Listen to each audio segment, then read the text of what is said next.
నమస్కారం. ఘంటారావానికి స్వాగతం. ముందుగా ప్రధానాంశాలు. మేనిఫెస్టోలో కార్మికులకు పెద్దపీట వేశామన్న చంద్రబాబు. డ్రైవర్లకు ప్రమాద బీమా, హెల్త్ ఇన్సూరెన్స్ హామీ.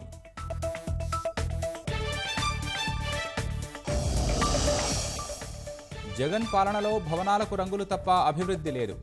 సంక్షేమం పేరుతో దోచేశారని యనమల ధ్వజం.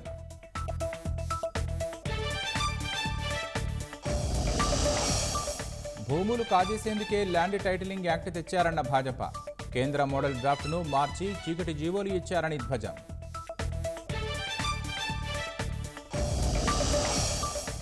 హంతకులకు జగన్ అండగా ఉంటున్నారన్న షర్మిల.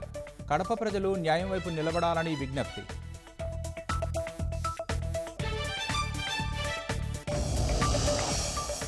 ఢిల్లీ బాంబు బెదిరింపులు ఆకతాయిల పనేనన్న పోలీసులు. తల్లిదండ్రులు భయపడనక్కర్లేదని వెల్లడి.